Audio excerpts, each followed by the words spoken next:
We have lots to talk about today. Wow, the Iraqi crisis is affecting Treasuries.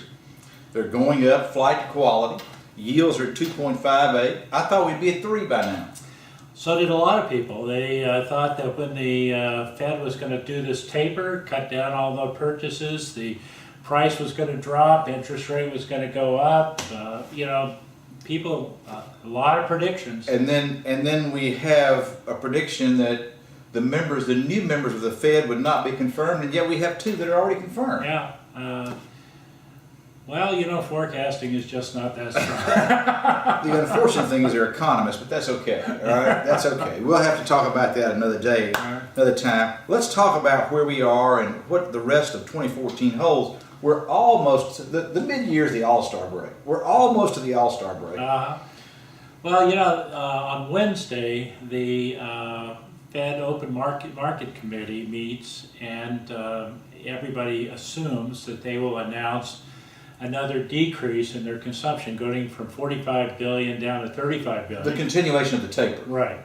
And it's question getting a little risky now. It's getting a little risky. No. The expectation is that it's going to be a long time after that before they raise interest rates. At the Q&A session after the last meeting, which was in March, Janet Yellen was asked, what did it mean for some time after the termination of the taper? And she said, I don't know, maybe 6 months or so. And everybody, focused on that 6 months. 6 months or so. It was just an offhanded phrase. Right. And so, assuming that they drop it 10 billion every quarter, that means that by the end of this year, we'll be done. We'll be done with the buying, and then 6 months after that, it's mid-year 2015. And so my guess is that there's going to be at least 50 or 60 questions about that 6 months. Well, it may be. The question is which 6 months, right? Well, she said 6 months after the end of the 6 months or so. Yeah, right. And so, what's the or so? It just depends on the economy. There's a lot of mixed activity right now. GDP is way below forecast. Yeah, GDP was actually negative in the first quarter. They expect it'll be up in the second quarter. We've seen some good activity. Employment is continuing to improve in terms of the total number of jobs. Right, we're not taking up the slack. No. How many jobs roughly does it take to just make up the slack of Well, no one knows for sure, but somewhere between 150,000 and 200,000 a month. So we're just beginning to take up the slack. Right. We're not making up for all those lost jobs. No, the unemployment rate still remains, historically pretty high, and so that's not going to, that's bad. Housing starts have been good recently. That's good news. The starts are good. We have to have buyers good. Yeah, we have to have buyers, and the application index has been up and jumped down. up 10%, and one of the has been way down. Yeah, it's 10%. Off a low base. Right. But let's talk about that a second. We still have underwriting with high credit scores. We've got that threshold of a high credit score. Yeah, although they're coming down. They're coming down. A lot of banks are announcing that they're loosening their lending standards a little bit. You think that's just rhetoric, or is it really happening? Well, I think honestly, because the people they're selling to don't seem to be loosening too much. No, but how do banks make any money if they don't make loans? They've got to make loans. They've got to make loans, and they make that transaction fee, and they make some other fees in the mortgage. But they've ultimately either got to hold it on their balance sheet or sell it to somebody. Right. And so the people they're selling it to, I don't see a sense of relaxation in the secondary market. In fact, just the reverse. Well, I see a lot of stringent requirements.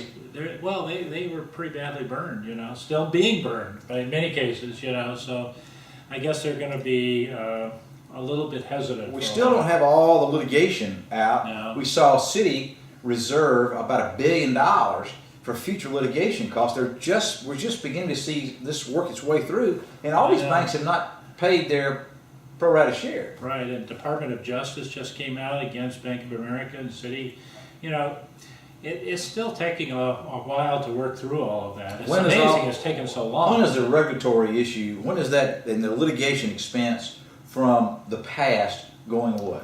Well, I thought it would have been done by now, but yeah, I think that there's a lot of appetite for just finally getting it over. Just with, be done with it. And so I think by the end of 2015 it should be done. But what do I know? I mean, it's you keep having these new lawsuits come up out of the blue. And they're still focused on the vintages of 7, 8, and then after 8, the portfolios got very clean. Yeah, right.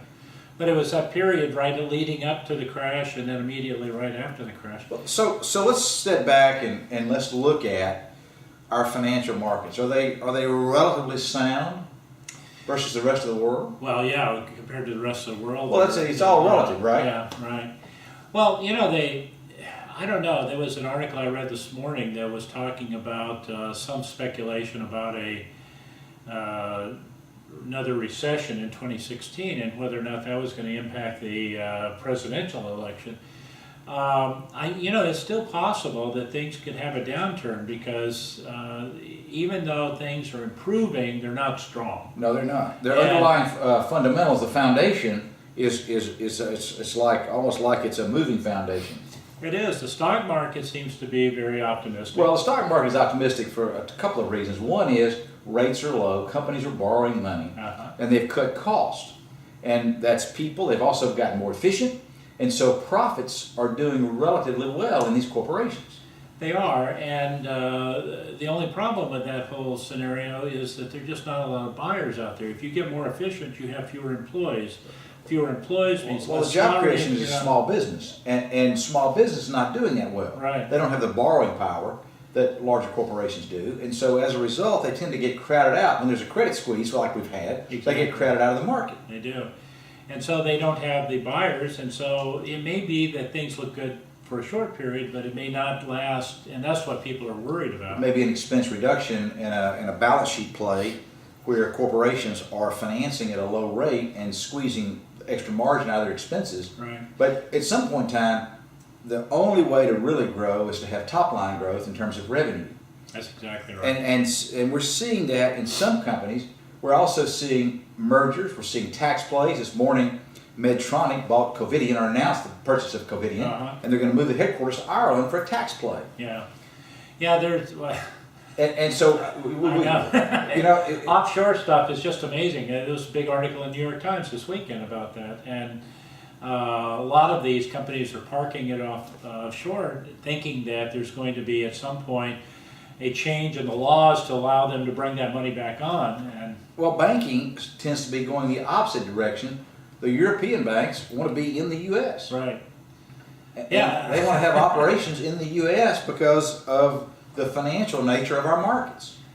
It's confusing Well, process. it is. And their economy, well, if we talk about things in a relative sense, their economy is, the European Union has generally not done well. Oh, no, they're in trouble. Yeah, they've got some big They have issues. not undertaken the kinds of structural reform in their banking system they need to undertake. Now, England has done some of that. They have, and And they've got a Canadian who's now head of the Bank of England. right, and it's funny because I think there are people in each of those countries that have been calling for the right policy decisions, but the people who are in power in most of the European countries have not wanted to follow that advice. It's tough to take your medicine. Oh, I know, and Painful. as a result, they've got some long-term problems that are going to, and that impacts us too. It does. But sometimes in a positive way, because there is a flight to quality. Treasuries go up.